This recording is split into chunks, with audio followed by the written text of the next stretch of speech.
நாம் எல்லாருக்குமே விதவிதமாக சமையல் பண்ண தெரியும். ஆனால் டென்ஷன்லேயும் டைம் இல்லாமலேயும் காலப்போக்கில் அந்த சமையலையே மறந்துருப்போம். டெய்லியுமே ரசம், சாம்பார், லெமன் ரைஸ், தக்காளி சாதம் இப்படியே பண்ணிகிட்ருப்போம். அதுக்காக தான் நான் வந்து டெய்லி லஞ்ச் பாக்ஸில் என்னென்ன ரெசிபி வைக்கிறேங்கிறத உங்களுக்கு வீடியோவாக எடுத்து போடலான்னு இருக்கேன். உங்கள் எல்லாருக்குமே இந்த சமையல் எல்லாமே தெரியும். இருந்தாலும் மறந்துருப்பீங்க. இதெல்லாம் பண்ணாமே விட்டுருப்பீங்க. கொஞ்ச நாள் பண்ணிவிட்டு பண்ணாமலே விட்டுருப்பீங்க. நான் டெய்லி போடும்போது உங்களுக்கு அது கண்டிப்பாக ஞாபகத்துக்கு வந்து நீங்களும் ட்ரை பண்ணுவீங்க. அதுக்காக தான் 25 டேஸ் 25 வெரைட்டி ஆஃப் டிஷ்ஷஸ் போடலான்னு இருக்கிறேன். இன்றைக்கி ஃபஸ்ட்டு நாள். Welcome to my channel. மறக்காமல் சேனலுக்கு ஒரு லைக் கொடுங்க.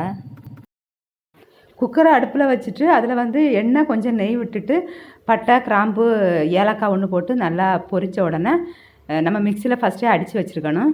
புதினா, மல்லித்தழை, பச்சை மிளகா, இஞ்சி, பூண்டு, இது ஒரு பட்டையும் ஒரு சின்ன துண்டு கிராம்பும் போட்டு நல்லா அடித்து இதில் போட்டு நல்லா வதக்கிட்டு குக்கரில் நல்லா வதக்கிட்டு அப்புறமேல் வந்து பட்டாணி சேர்த்து நல்லா வதக்கணும். கொஞ்சமாக மஞ்சள் தூளும் வத்தல் தூளும் சேர்த்துக்குவாங்க. கரம் மசாலா இருந்தால் சேர்த்துக்குவாங்க. நான் கரம் மசாலா இல்லை, நான் சேர்த்துக்கலை.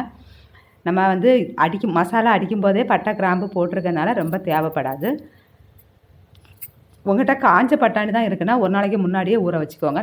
நான் பண்ணுறது எல்லாமே ஒரு ஆளுக்கான அளவு தான், அதனால தான் கம்மியாக இருக்குது. உப்பும் சேர்த்து நல்லா கொதிக்க விடுங்க. உப்பும் சேர்த்து நல்லா கொதிக்க விட்டுக்கணும். நான் வந்து மிக்ஸி இந்த மசாலா எல்லாம் அடித்தேன்ல மிக்ஸி ஜாரு, அதிலே வந்து கழுகி அந்த மசாலா எல்லாம் அதிலே இருக்கும்ல, அதிலே கழுகி நான் ஒரு சின்ன டம்ளருக்கு 2.5 கப் எடுத்திருந்தேன். இந்த 1 கப்பு ரைஸ் எடுத்திருந்தேன். 2.5 கப்பு தண்ணி விட்டு கொதிக்க வச்சாச்சு. இதுக்கு வந்து சைட் டிஷ்ஷாக வந்து கோவக்காய் வறுவல் பண்ணலாம் அப்படின்னு இருக்கேன். இதுக்கு வந்து தயிர் பச்சடியே ரொம்ப நல்லா தான் இருக்கும் அந்த சாதத்துக்கு. இது காரசாரமாக இருக்கிறதுனால கோவக்காய் என்கிட்ட இருந்து மத்தியான சமையலுக்கு எனக்கு யூஸ் பண்ணிக்கலாம்னு சொல்லியிருக்காங்க. மத்தியான சாப்பாட்டுக்கு எனக்கு யூஸ் பண்ணிக்கிறதுக்காக கோவக்காய் வந்து வறுத்து எடுத்தாச்சு. இப்போ பாருங்கள், நல்லா கொதித்து வந்த உடனே அரிசி சேர்த்துக்கணும். நான் வந்து ஜீரக சம்பா அரிசி தான் எடுத்திருக்கேன். ஜீரக சம்பா பாஸ்மதி ரைஸில் பண்ணும்போது ரொம்ப நல்லாயிருக்கும். பொன்னி அரிசியும் ரொம்ப நல்லா வரும். எல்லாருக்கும் தெரிஞ்ச டிஷ் தான், நீங்கள் மறந்துருப்பீங்க, அதனால தான் ஞாபகப்படுத்துகிறேன். இது மாதிரி நீங்கள் உங்கள் லஞ்ச் பாக்ஸில் உங்கள் பிள்ளைங்களுக்கு ரெடி பண்ணி கொடுங்க, நல்லாயிருக்கும். இப்படி நல்லா கொதி வந்த உடனே குக்கரை மூடிக்கணும். இதில் ஒரு இது இருக்குது, நிறைய பேர் விசில் விடுவாங்க. அதெல்லாம் தேவையே இல்லை. விசில் வர அளவுக்கு வைக்கணுன்னே தேவையில்லை. நான் நல்லா கொதித்து வந்த உடனே ஃபஸ்ட்டே அடுப்பை சிம்மில் வச்சுக்கணும். சிம்மில் வச்சுட்டு நல்லா இப்படி மேலே பாருங்கள், அதில் வந்து ஸ்டீம் வரும். வந்த உடனே அடுப்பை வந்து சிம்மில் வச்சிடணும். ஸ்டவ்வை சிம்மில் வச்சுட்டு கரெக்டாக 10 நிமிஷம்தான். 10 நிமிஷம் கழித்து பார்க்கலாம். 10 நிமிஷத்துக்கு அப்புறம் வந்து அடுப்பை ஆஃப் பண்ணிவிட்டு அதுக்கப்புறம் தான் நான் விசில் போடுவேன். ஒரு 5 நிமிஷம் விட்டுட்டு எடுத்துட்டிங்கன்னா ரொம்ப சூப்பராக ரெடி ஆயிரும். பாருங்கள் எப்படி சூப்பராக ரெடியாகி வந்திருக்குன்னு. பட்டாணி சாதம், பட்டாணி பிரியாணி என்னென்ன வேணாலும் வச்சுக்கலாம்.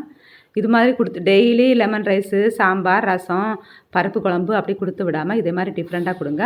உங்கள் பிள்ளைங்க நல்லா விரும்பி சாப்பிடுவாங்க. இதே மாதிரி ட்ரை பண்ணி லஞ்ச் பாக்ஸு கொடுத்து விட்டுட்டு எனக்கு கமெண்டில் மறக்காமல் சொல்லுங்கள். இப்போ இந்த வீடியோ பிடிச்சிருந்துன்னா மறக்காமல் ஒரு லைக் கொடுங்க. பாருங்கள், ரொம்ப சூப்பராக ரெடியாகி வந்திருக்கு.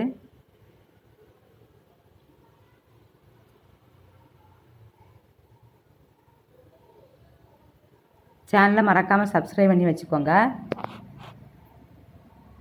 நீங்களும் நாளைக்கு உங்கள் பிள்ளைங்களுக்கு லஞ்ச் பாக்ஸில் இது ரெடி பண்ணி கொடுங்க. மீதியே இல்லாமல் நல்லா சாப்பிட்டுட்டு வருவாங்க.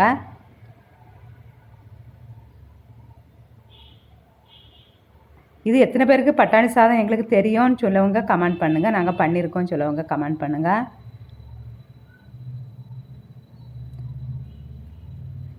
இது வேலை ரொம்ப சிம்பிளாக முடியும். தயிர் பச்சடியே போதும். தேங்க்யூ.